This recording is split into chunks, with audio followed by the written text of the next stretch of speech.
La luna deslumbrante asoma entre los árboles. La oscuridad de la noche lo inunda todo. Y una tenue niebla comienza a aparecer. Adéntrate en el bosque. Busca el árbol viejo. Siéntate a su lado. Ponte cómodo, cierra los ojos y escucha la historia que traen hasta ti las criaturas de la noche. Bienvenidos. Estos son los cuentos del bosque oscuro.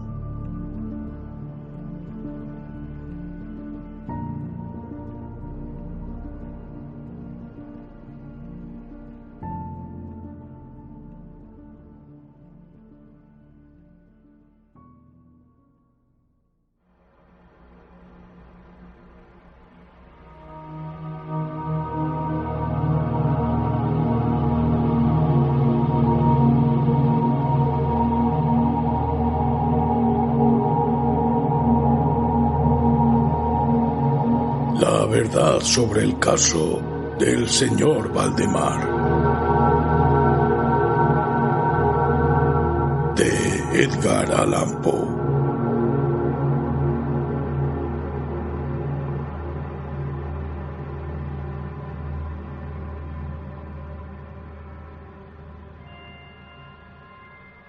De ninguna manera me parece sorprendente que el extraordinario caso del señor Valdemar haya provocado tantas discusiones. Hubiera sido un milagro que ocurriera lo contrario, especialmente en tales circunstancias. Aunque todos los participantes deseábamos mantener el asunto alejado del público, al menos por el momento, o hasta que se nos ofrecieran nuevas oportunidades de investigación, a pesar de nuestros esfuerzos, no tardó en difundirse una versión tan espuria como exagerada, que se convirtió en fuente de muchas desagradables tergiversaciones y, como es natural, de profunda incredulidad. El momento ha llegado de que yo dé a conocer los hechos en la medida en que me es posible comprenderlos. Helos aquí sucintamente. Durante los últimos años, el estudio del hipnotismo había atraído repetidamente mi atención. Hace unos 9 meses se me ocurrió súbitamente que en la serie de experimentos efectuados hasta ahora existía una omisión tan curiosa como inexplicable.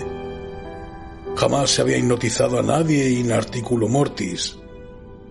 Quedaba por verse si, en primer lugar, un paciente en esas condiciones sería susceptible de influencia magnética. Segundo, en caso de que lo fuera, si su estado aumentaría o disminuiría dicha susceptibilidad. Y tercero, hasta qué punto o por cuánto tiempo el proceso hipnótico sería capaz de detener la intrusión de la muerte. Quedaban por aclarar otros puntos, pero estos eran los que más excitaban mi curiosidad, sobre todo el último, dada la inmensa importancia que podían tener sus consecuencias. Pensando si entre mis relaciones habría algún sujeto que me permitiera verificar esos puntos, me acordé de mi amigo Ernest Valdemar, renombrado compilador de la biblioteca forénsica y autor, bajo el nom de plume de Ishahar Marx, de las versiones polacas de Wallenstein y Gargantua. El señor Valdemar, residente desde 1839 en Harlem, Nueva York, es, o era, especialmente notable por su extraordinaria delgadez, tanto que sus extremidades inferiores se parecían mucho a las de John Randolph, y también por la blancura de sus patillas, en violento contraste con sus cabellos negros, lo cual llevaba a suponer con frecuencia que usaba peluca. Tenía un temperamento muy nervioso que lo convertía en buen sujeto para experiencias hipnóticas. 2 o 3 veces le había adormecido sin gran trabajo, pero me decepcionó no alcanzar otros resultados que su especial constitución me había hecho prever. Su voluntad no quedaba nunca bajo mi entero dominio, y por lo que respecta a la clarividencia, no sé si podía confiar en nada de lo que había conseguido con él. Atribuía yo aquellos fracasos al mal estado de salud de mi amigo. Unos meses antes de trabar relación con él, Los médicos le habían declarado tuberculoso. El señor Valdemar acostumbraba a referirse con toda calma a su próximo fin como algo que no cabe ni evitar ni lamentar. Cuando las ideas a que he aludido se me ocurrieron por primera vez, lo más natural fue que acudiese a Valdemar.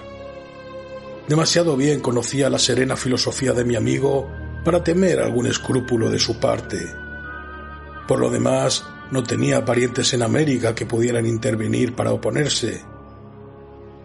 Le hablé francamente del asunto y, para mi sorpresa, noté que se interesaba vivamente. Digo para mi sorpresa, pues si bien hasta entonces se había prestado libremente a mis experimentos, jamás demostró el menor interés por lo que yo hacía. Su enfermedad era de las que permiten un cálculo preciso sobre el momento en que sobrevendrá la muerte. Convinimos, pues, en que me mandaría llamar 24 horas antes del momento fijado por sus médicos para su fallecimiento. Hace más de 7 meses que recibí la siguiente nota, de puño y letra de Valdemar. Estimado P., ya puede usted venir. D y F coinciden en que no pasaré de mañana a medianoche.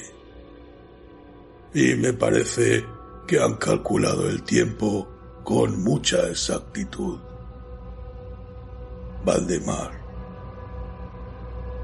Recibí la nota media hora después de ser escrita y 15 minutos más tarde estaba en el dormitorio del moribundo. No le había visto en los últimos 10 días y me aterró la espantosa alteración que se había producido en tan breve intervalo. Su rostro tenía un color plomizo, no había el menor brillo en los ojos y tan terrible era su delgadez que la piel se había abierto en los pómulos. Expectoraba continuamente y el pulso era casi imperceptible. Conservaba, no obstante, una notable claridad mental y cierta fuerza. Me habló con toda claridad, tomó algunos calmantes sin ayuda ajena y en el momento de entrar en su habitación le encontré escribiendo unas notas en su libreta. Se mantenía sentado en el lecho con ayuda de varias almohadas y estaban a su lado los doctores D y F. Luego de estrechar la mano de Valdemar, llevé aparte a los médicos y les pedí que me explicaran detalladamente el estado del enfermo. Desde hacía 18 meses, el pulmón izquierdo se hallaba en un estado semióseo o cartilaginoso, y como es natural, no funcionaba en absoluto. En su porción superior, el pulmón derecho aparecía parcialmente osificado, mientras la inferior era tan solo una masa de tubérculos purulentos que se confundían unos con otros. Existían varias dilatadas perforaciones y en un punto se había producido una adherencia permanente a las costillas. Todos estos fenómenos del lóbulo derecho eran de fecha reciente.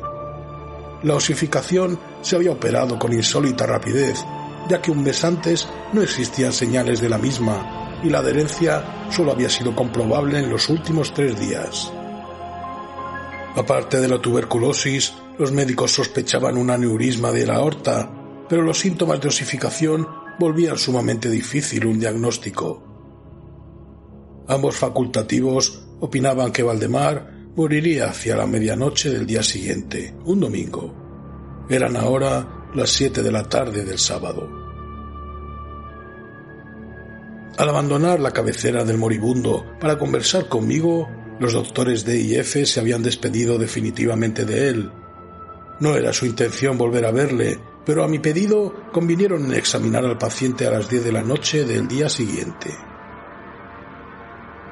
Una vez que se fueron, hablé francamente con Valdemar sobre su próximo fin y me referí en detalle al experimento que le había propuesto.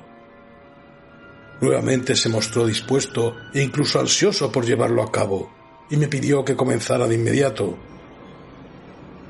2 enfermeros, un hombre y una mujer, atendían al paciente, pero no me sentía autorizado a llevar a cabo una intervención de tal naturaleza frente a testigos de tan poca responsabilidad en caso de algún accidente repentino.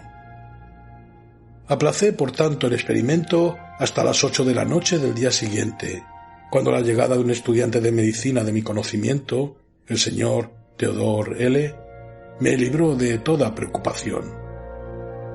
Mi intención inicial había sido la de esperar a los médicos, pero me vi obligado a proceder primeramente por los urgentes pedidos de Valdemar y luego por mi propia convicción de que no había un minuto que perder, ya que con toda evidencia el fin se acercaba rápidamente. El señor L. tuvo la amabilidad de acceder a mi pedido, así como de tomar nota de todo lo que ocurriera. Lo que voy a relatar ahora procede de sus apuntes, ya sea en forma condensada o verbatim. Faltaban 5 minutos para las 8, cuando después de tomar la mano de Valdemar, le pedí que manifestara con toda la claridad posible, en presencia de L., que estaba dispuesto a que yo le hipnotizara en el estado en que se encontraba. Débil pero claramente, el enfermo respondió: «Sí, quiero ser hipnotizado», agregando de inmediato: «Me temo que sea demasiado tarde». Mientras así decía, empecé a efectuar los pases que en las ocasiones anteriores habían sido más efectivos con él. Sentía indudablemente la influencia del primer movimiento lateral de mi mano por su frente, pero aunque empleé todos mis poderes, me fue imposible lograr otros efectos hasta algunos minutos después de las 10, cuando llegaron los doctores D y F, tal como lo habían prometido. En pocas palabras, les expliqué cuál era mi intención, y como no opusieron inconveniente, considerando que el enfermo se hallaba ya en agonía, continué sin vacilar, cambiando sin embargo los pases laterales por otros verticales y concentrando mi mirada en el ojo derecho del sujeto. A esta altura su pulso era imperceptible y respiraba entre estertores, a intervalos de medio minuto. Esta situación se mantuvo sin variantes durante un cuarto de hora. Al expirar este periodo, sin embargo, un suspiro perfectamente natural, aunque muy profundo, escapó del pecho del moribundo, mientras cesaba la respiración estertorosa, o mejor dicho, dejaban de percibirse los estertores. En cuanto a los intervalos de la respiración, siguieron siendo los mismos. Las extremidades del paciente estaban heladas.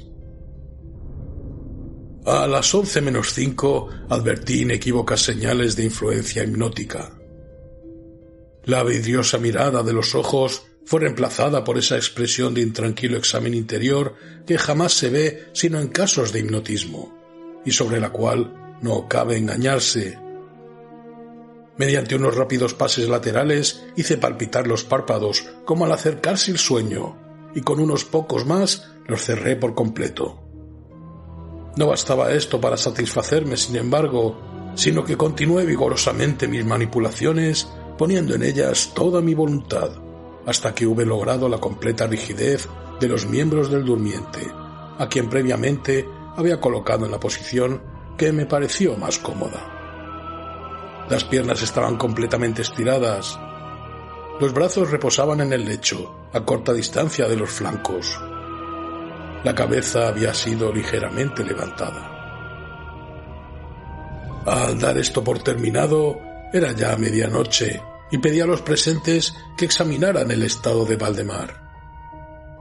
Luego de unas pocas verificaciones, admitieron que se encontraba en un estado insólitamente perfecto de trance hipnótico. La curiosidad de ambos médicos se había despertado en sumo grado. El doctor D decidió pasar la noche a la cabecera del paciente, mientras el doctor F se marchaba, con promesa de volver por la mañana temprano. L y los enfermeros se quedaron. Dejamos a Valdemar en completa tranquilidad hasta las 3 de la madrugada, hora en que me acerqué y vi que seguía en el mismo estado que al marcharse el doctor F, vale decir, yacía en la misma posición y su pulso era imperceptible. Respiraba sin esfuerzo, aunque casi no se advertía su aliento, salvo que se aplicara un espejo en los labios. Los ojos estaban cerrados con naturalidad y las piernas tan rígidas y frías como si fueran de mármol. No obstante ello, la apariencia general distaba mucho de la muerte. Al acercarme, intenté un ligero esfuerzo para influir sobre el brazo derecho, a fin de que siguiera los movimientos del mío, que movía suavemente sobre su cuerpo. En esta clase de experimento jamás había logrado buen resultado con Valdemar, pero ahora, para mi estupefacción, vi que su brazo, débil pero seguro, seguía todas las direcciones que le señalaba el mío. Me decidí entonces a intentar un breve diálogo. «Valdemar, ¿duerme usted?», pregunté. No me contestó, pero noté que le temblaban los labios, por lo cual repetí varias veces la pregunta.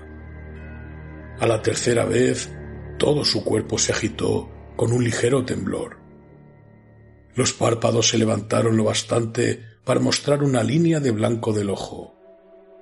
Moviéronse lentamente los labios, mientras en un susurro apenas audible brotaban de ellos estas palabras. Sí, ahora duermo. No me despierte. Déjeme morir así. Palpé los miembros, encontrándolos tan rígidos como antes. Volví a interrogar al hipnotizado. ¿Sigue sintiendo dolor en el pecho, Valdemar? La respuesta tardó un momento y fue aún menos audible que la anterior. No sufro. Me estoy muriendo. No me pareció aconsejable molestarle más por el momento y no volví a hablarle hasta la llegada del Dr. F., que arribó poco antes de la salida del sol y se quedó absolutamente estupefacto al encontrar que el paciente se hallaba todavía vivo. Luego de tomarle el pulso y acercar un espejo a sus labios, me pidió que le hablara otra vez, a lo cual accedí. «Valdemar», dije, ¿sigue usted durmiendo? Como la primera vez, pasaron unos minutos antes de lograr respuesta, y durante el intervalo el moribundo dio la impresión de estar juntando fuerzas para hablar. A la cuarta repetición de la pregunta, y con voz que la debilidad volvía casi inaudible, murmuró: Sí, dormido, muriéndome. La opinión, o mejor, el deseo de los médicos, era que no se arrancase a Valdemar de su actual estado de aparente tranquilidad hasta que la muerte sobreviniera, cosa que, según consenso general, solo podía tardar algunos minutos. Decidí, sin embargo, hablarle una vez más, limitándome a repetir mi pregunta anterior. Mientras lo hacía, un notable cambio se produjo en las facciones del hipnotizado. Los ojos se abrieron lentamente, aunque las pupilas se habían girado hacia arriba. La piel adquirió una tonalidad cadavérica más semejante al papel blanco que al pergamino, y los círculos écticos, que hasta ese momento se destacaban fuertemente en el centro de cada mejilla, se apagaron bruscamente. Empleo estas palabras porque lo instantáneo de su desaparición trajo a mi memoria la imagen de una bujía que se apaga de un soplo. Al mismo tiempo, el labio superior se replegó, dejando al descubierto los dientes que antes cubría completamente, mientras la mandíbula inferior caía con un sacudimiento que todos oímos, dejando la boca abierta de par en par y revelando una lengua hinchada y ennegrecida. Supongo que todos los presentes estaban acostumbrados a los horrores de un lecho de muerte, pero la apariencia de Valdemar era tan espantosa en aquel instante que se produjo un movimiento general de retroceso. Comprendo que he llegado ahora a un punto de mi relato en el que el lector se sentirá movido a una absoluta incredulidad. Me veo, sin embargo, obligado a continuarlo. El más imperceptible signo de vitalidad había cesado en Valdemar. Seguros de que estaba muerto, lo confiábamos ya a los enfermeros cuando nos fue dado observar un fuerte movimiento vibratorio en la lengua. La vibración se mantuvo aproximadamente durante 1 minuto. Al cesar de aquellas abiertas e inmóviles mandíbulas, brotó una voz que sería insensato pretender describir. Es verdad que existen 2 o 3 epítetos que cabría aplicarle parcialmente. Puedo decir, por ejemplo, que su sonido era áspero y quebrado, así como hueco. Pero el todo es indescriptible, por la sencilla razón de que jamás un oído humano ha percibido resonancias semejantes. 2 características, sin embargo, según lo pensé en el momento y lo sigo pensando, pueden ser señaladas como propias de aquel sonido y dar alguna idea de su calidad extraterrena. En primer término, la voz parecía llegar a nuestros oídos, por lo menos a los míos, desde larga distancia o desde una caverna en la profundidad de la tierra. Segundo, me produjo la misma sensación, temo que resultará imposible hacerme entender, que las materias gelatinosas y viscosas producen en el sentido del tacto. He hablado al mismo tiempo de sonido y de voz. Quiero decir que el sonido consistía en un silabeo clarísimo, de una claridad incluso asombrosa y aterradora. El señor Valdemar hablaba y era evidente que estaba contestando a la interrogación formulada por mí unos minutos antes. Como se recordará, le preguntaba si seguía durmiendo. Y ahora escuché. Sí. No. Estuve durmiendo. Y ahora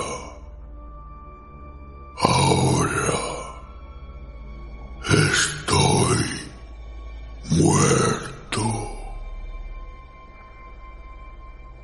Ninguno de los presentes pretendió siquiera negar ni reprimir el inexpresable, estremecedor espanto que aquellas pocas palabras, así pronunciadas, tenían que producir.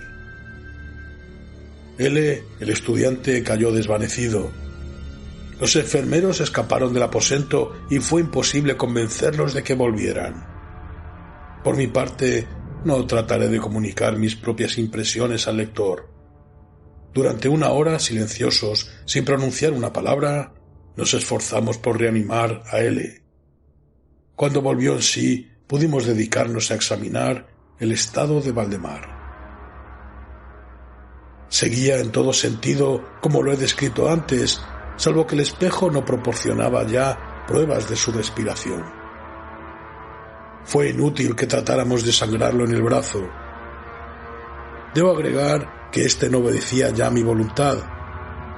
En vano me esforcé por hacerle seguir la dirección de mi mano.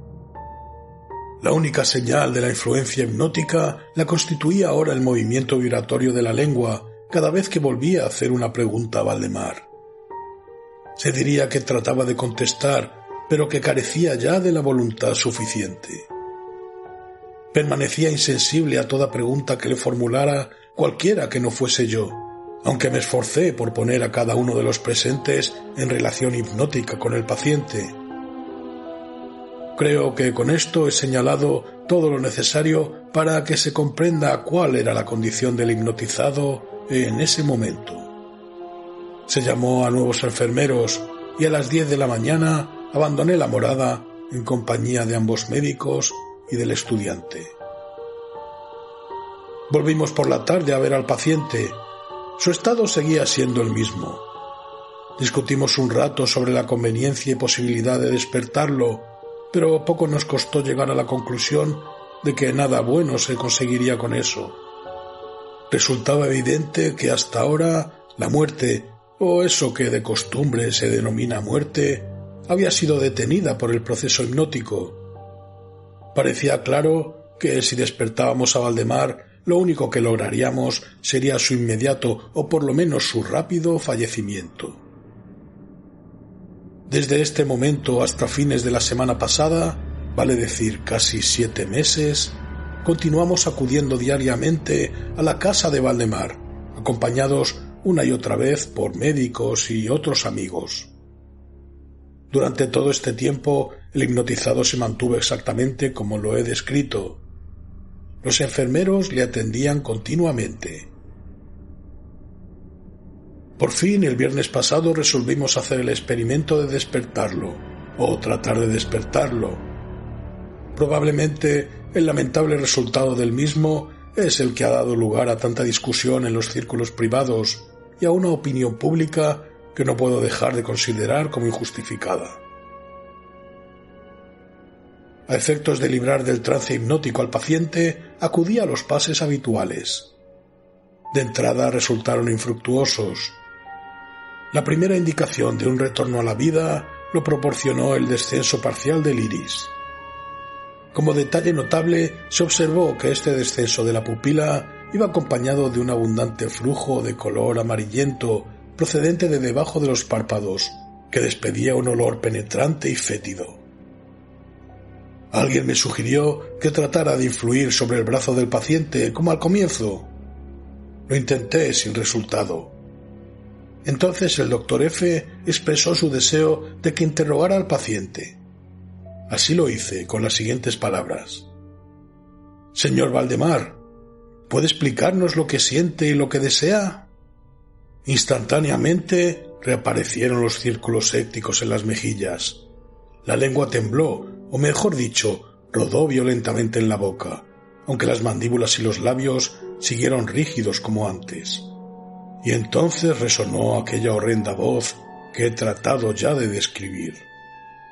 Por amor de Dios, pronto, hágame dormir. Oh, despiérteme, pronto, despiérteme. Le digo que estoy muerto. Perdí por completo la serenidad y durante un momento me quedé sin saber qué hacer.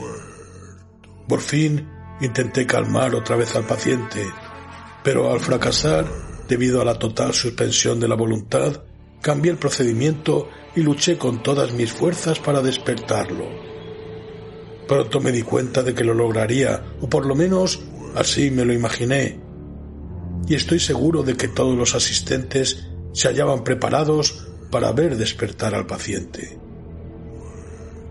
Pero lo que realmente ocurrió fue algo para lo cual ningún ser humano podía estar preparado.